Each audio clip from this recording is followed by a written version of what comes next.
गांव की पगडंडी पर चलती हुई एक लड़की, मन में डर और आंखों में सवाल। यह कहानी है मनोरमा की, जो सिर्फ एक लड़की नहीं बल्कि उस वक्त की हर स्त्री की आवाज़ है। नमस्कार दोस्तों, मेरा नाम है आशा चौधरी और मैं आज आपको मुंशी प्रेमचंद की सुप्रसिद्ध कहानी मनोरमा सुनाने जा रही हूँ। उम्मीद है आपको पसंद आएगी। तो चलिए शुरू करते हैं। मुंशी वज्रधर सिंह का मकान बनारस में है। आप हैं तो राजपूत, पर अपने को मुंशी लिखते और कहते हैं। ठाकुर के साथ आपको गंवारपन का बोध होता है। बहुत छोटे पद से तरक्की करते करते आपने अंत में तहसीलदारी का उच्च पद प्राप्त कर लिया था। यद्यपि आप उस महान पद पर सिर्फ 3 मास से अधिक न रह सके थे। उतने दिन भी केवल एवज पर रहे, पर आप अपने को साबित तहसीलदार लिखते हैं। मोहल्ले वाले भी आपको खुश करने को तहसीलदार साहब ही कहते हैं। यह नाम सुनकर आप खुशी से अकड़ जाते हैं, पर पेंशन केवल 25 रुपये मिलती थी। इसीलिए तहसीलदार साहब को बाजार हाट खुद ही करना पड़ता था। घर में 4 प्राणियों का खर्चा था। एक लड़की थी, एक लड़का और स्त्री। लड़के का नाम चक्रधर था। वह इतना जहीन था कि पिता के पेंशन के ज़माने में घर से किसी प्रकार की सहायता न मिल सकती थी। केवल अपने बुद्धि बल से उसने एमए की उपाधि प्राप्त कर ली थी। मुंशी जी ने पहले ही से सिफारिश पहुंचानी शुरू की थी। दरबारदारी की कला में वह निपुण थे। कोई नया हाकिम आए, उससे जरूर रूह तलब करते थे। हुक्काम ने चक्रधर का ख्याल करने के वादे भी किए, लेकिन जब परीक्षा का नतीजा निकला और मुंशी जी ने चक्रधर से कमिश्नर के यहाँ चलने को कहा, तो उन्होंने जाने से साफ इनकार कर दिया। मुंशी जी ने त्योरियां चढ़ाकर पूछा, क्यों, क्या घर बैठे तुम्हें नौकरी मिल जाएगी? चक्रधर, मेरी नौकरी करने की इच्छा नहीं है, आज़ाद रहना चाहता हूँ। इस पर मुंशी जी ने त्योरियां चढ़ाते हुए फिर कहा, आज़ाद रहना था तो एमए क्यों पास किया?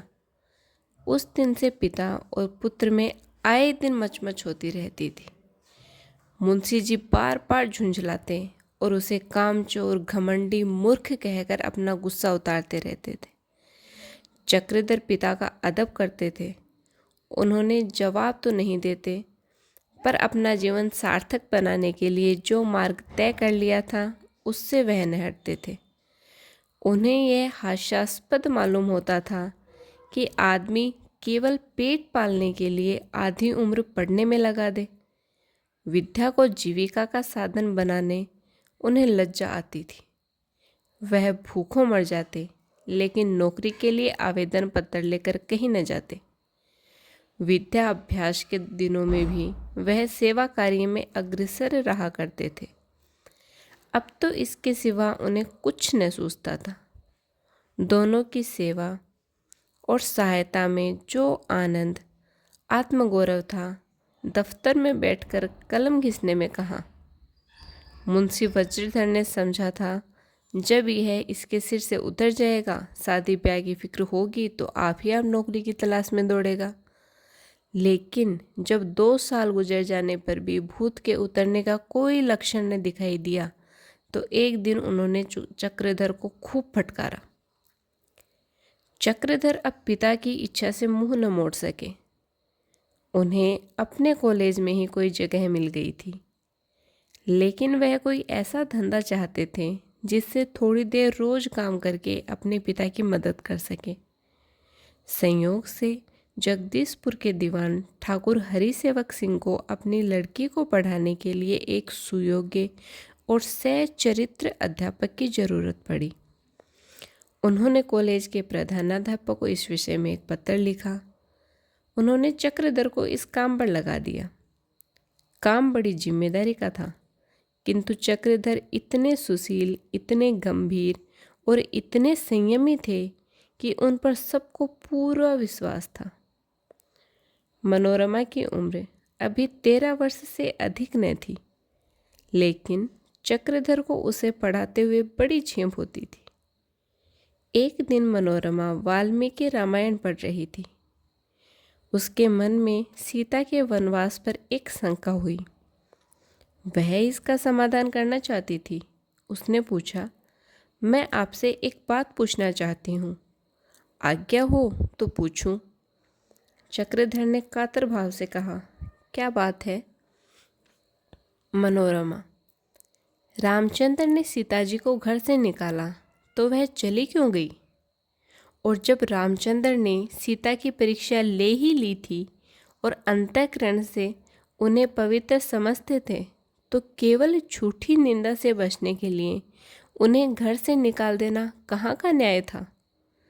चक्रधर ने कहा, यदि सीता जी पति की आज्ञा न मानती तो वह भारतीय सती के आदर्श से गिर जाती, और रामचंद्र को राज धर्म का आदर्श भी तो पालन करना था। यह ऐसा आदर्श है जो सत्य की हत्या करके पाला गया है। यह आदर्श नहीं है, चरित्र की दुर्बलता है। मैं आपसे पूछती हूँ, आप रामचंद्र की जगह होते तो क्या आप भी सीता को घर से निकाल देते? चक्रधर, नहीं, मैं तो शायद न निकालता।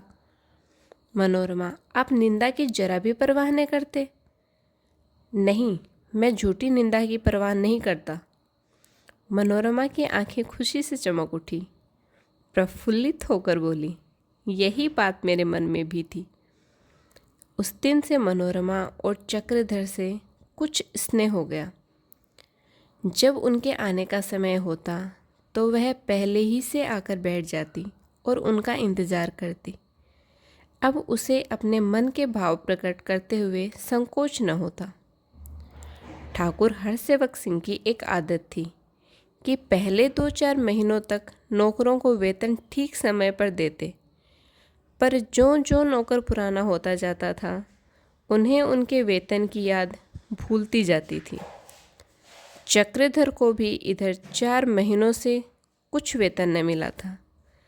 न वह आप ही आप देते थे, न चक्रधर संकोचवश मांगते थे। उधर घर में रोज तकरार होती थी।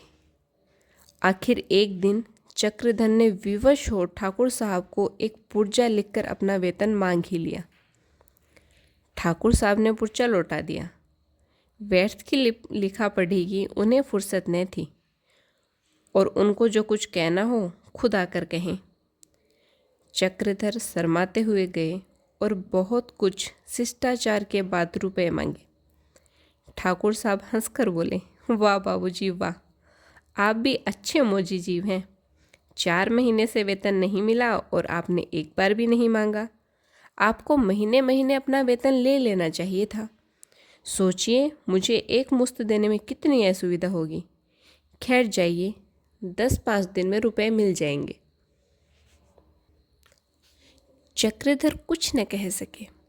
लौटे तो मुख पर घोर निराशा छाई हुई थी। मनोरमा ने उनका पुर्जा अपने पिता के पास ले जाते हुए राह में पढ़ लिया था। उन्हें उदास देखकर पूछा, दादाजी ने आपको रुपए नहीं दिए? चक्रधर उसके सामने रुपए पैसे का जिक्र न करना चाहते थे। मुंह लाल हो गया, बोले, मिल जाएंगे। मनोरमा, आपको 120 रुपये चाहिए ना? चक्रधर, इस वक्त कोई ज़रूरत नहीं है। ज़रूरत न होती तो आप मांगते ही नहीं, देखिए मैं जाकर। चक्रधर ने रोकते हुए कहा, नहीं नहीं, कोई ज़रूरत नहीं है। मनोरमा ने न माना, तुरंत घर में गई और एक क्षण में पूरे रुपए लाकर मेज पर रख दिए। वह तो पढ़ने बैठ गई, लेकिन चक्रधर के सामने यह समस्या आ पड़ी कि रुपए लूं या ना लूं। उन्होंने निश्चय किया कि न लेना चाहिए। पाठ हो चुकने पर वह उठ खड़े हुई और बिना रुपए बाहर निकाले निकल गए। मनोरमा रुपए लिए हुए पीछे पीछे बरामदे तक आई, बार बार कहती रही, इसे आप लेते जाइए, पर चक्रधर ने एक न सुनी और जल्दी से बाहर निकल गए। चक्रधर डरते हुए घर पहुंचे तो क्या देखते हैं कि द्वार पर चारपाई पड़ी हुई है, उस पर कालीन बिछी हुई है और एक अधेड़ उम्र के महाशय उस पर बैठे हुए हैं। उनके सामने की कुर्सी पर मुंशी वज्रधर बैठे फरसी पी रहे थे। नाई खड़ा पंखा जल रहा था। चक्रधर के प्राण सूख गए। निश्चय करने के लिए घर में जाकर माता से पूछा तो अनुमान सच्चा निकला। बोले, दादाजी ने इनसे क्या कहा? निर्मला ने मुस्कुराकर कहा, नारी क्यों मरी जाती है? क्या जन्म भर कंवारे ही रहोगे? जाओ बाहर बैठो, तुम्हारी तो बड़ी देर से राह जोई जा रही है। चक्रधर, यह है कौन?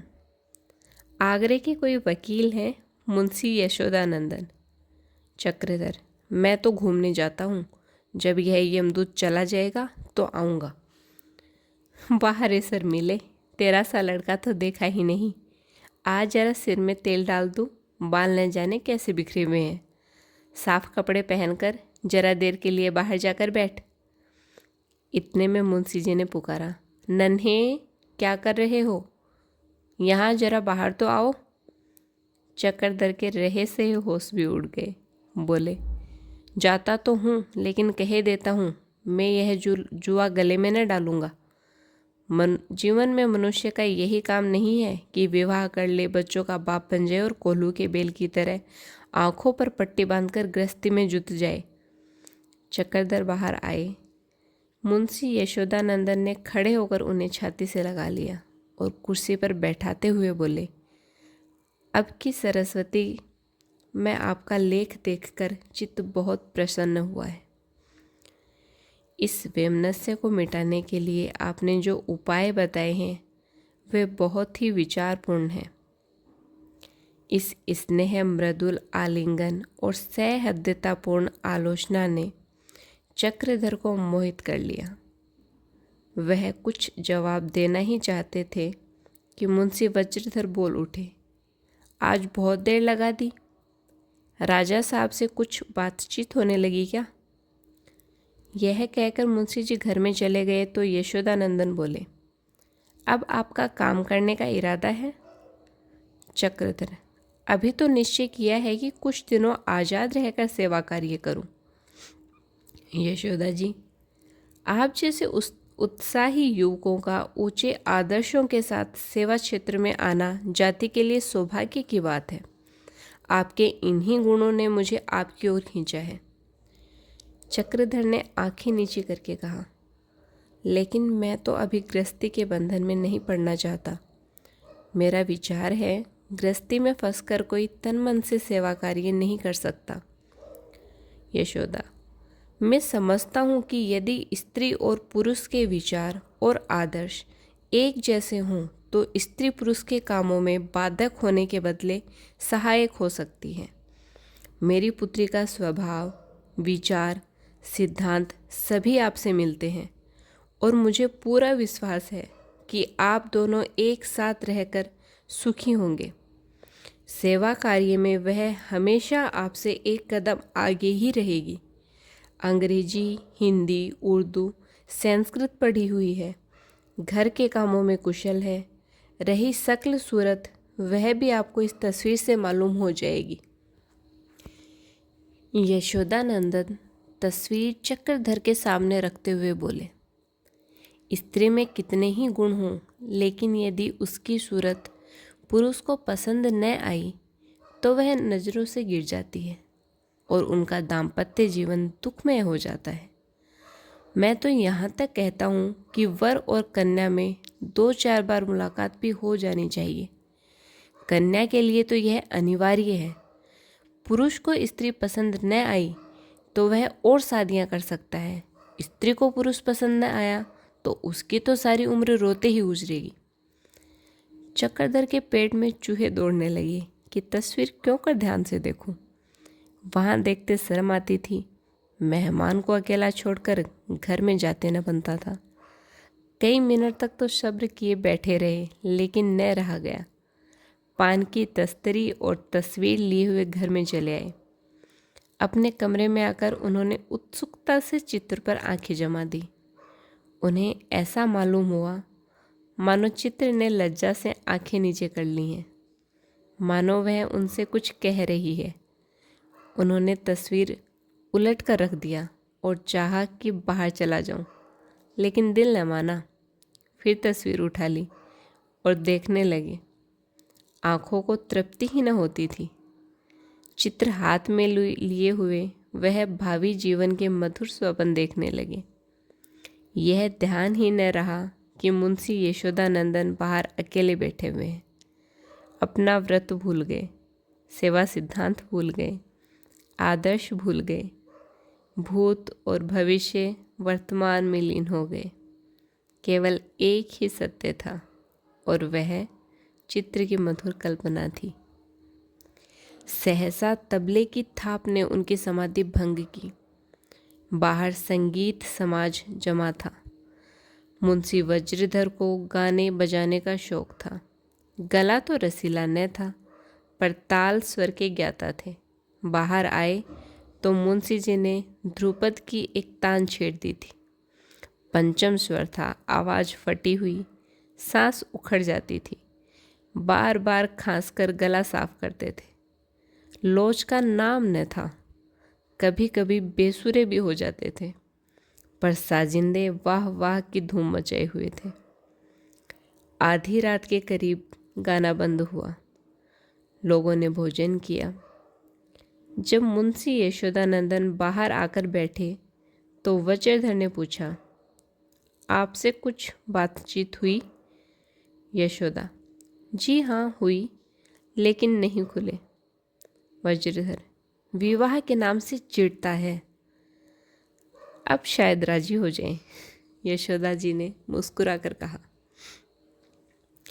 प्रातःकाल यशोदानंदन ने चक्रधर से पूछा, क्यों बेटा, एक दिन के लिए मेरे साथ आगरे चलोगे?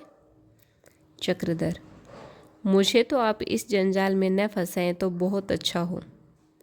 यशोदा, तुम्हें जंजाल में नहीं फंसाता बेटा, तुम्हें ऐसा सच्चा सहायक और मित्र दे रहा हूँ जो तुम्हारे उद्देश्यों को पूरा करना अपने जीवन का मुख्य कर्तव्य समझेगी।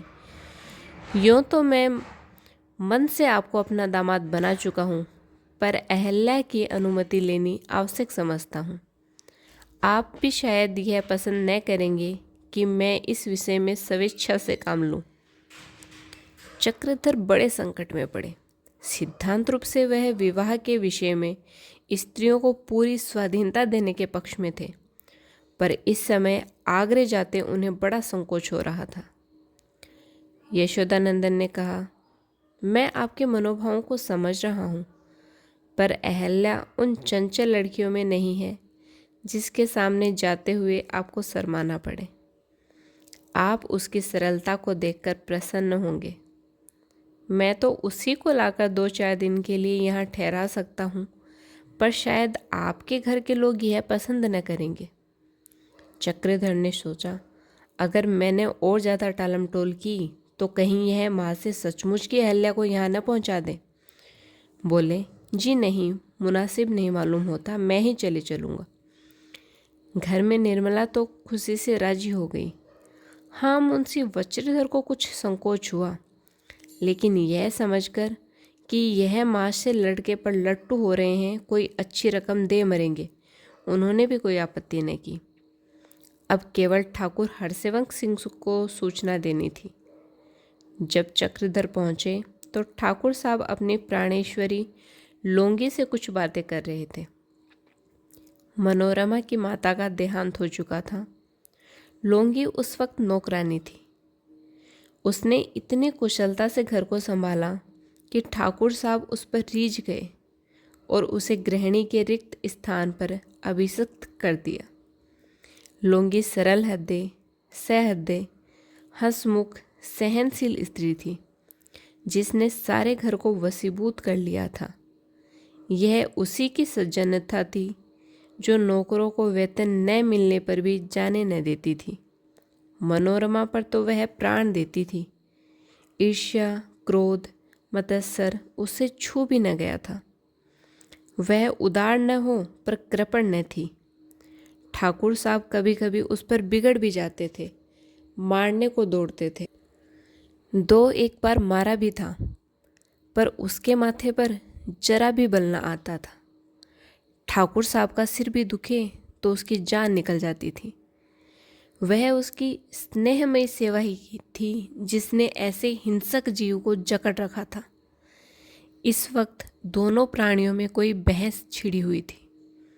ठाकुर साहब झल्ला झल्ला कर बोल रहे थे और लोंगी अपराधियों की भांति सिर झुकाए खड़ी थी कि मनोरमा ने आकर कहा, बाबूजी आए हुए हैं, आपसे कुछ कहना चाहते हैं। ठाकुर साहब की भौहें तन गई। बोले, कहना क्या चाहते होंगे? रुपए मांगने आए होंगे। अच्छा जाकर कह दो कि आते हैं, बैठिए। लोंगी, इनके रुपए दे क्यों नहीं देते? बेचारे गरीब आदमी है, संकोच के मारे नहीं मांगते। कई महीने तो चढ़ गए। यह कहकर लोंगी चली गई और रुपए लाकर ठाकुर साहब से बोली, लो दे आओ, सुन लेना, शायद कुछ कहना भी चाहते हो। ठाकुर साहब ने झुंझलाकर रुपए उठा लिए और बाहर निकले, लेकिन रास्ते में क्रोध शांत हो गया। चक्रधर के पास पहुंचे तो विनय के देवता बने हुए थे। चक्रधर, आपको कष्ट देने आया हूँ। ठाकुर, नहीं नहीं, मुझे कोई कष्ट नहीं हुआ, यह लीजिए आपके रुपए। चक्रधर, मैं इस वक्त एक दूसरे ही काम से आया हूँ। मुझे एक काम से आगरा जाना है, शायद 2-3 दिन लगेंगे, इसके लिए क्षमा चाहता हूँ। ठाकुर, हाँ हाँ, शौक से जाइए, मुझसे पूछने की ज़रूरत न थी। ठाकुर साहब अंदर चले गए तो मनोरमा ने पूछा, आप आगरे क्या करने जा रहे हैं? एक ज़रूरत से जाता हूँ, चक्रधर ने कहा। कोई बीमार है क्या? नहीं, बीमार कोई नहीं है। फिर क्या काम है, बताते क्यों नहीं? जब तक न बताइएगा मैं जाने ना दूंगी, मनोरमा ने जिद करते हुए कहा। चक्रधर, लौटकर बता दूंगा, तुम किताब देखती रहना। जी नहीं, मैं यह नहीं मानती, अभी बताइए। आप अगर मुझसे बिना बताए चले जाएंगे तो मैं कुछ न पढ़ूंगी। चक्रधर, यह तो बड़ी टेढ़ी शर्त है, बतलाए ही दूँ। अच्छा, हंसना मत। तुम जरा भी मुस्कुराई और मैं चला।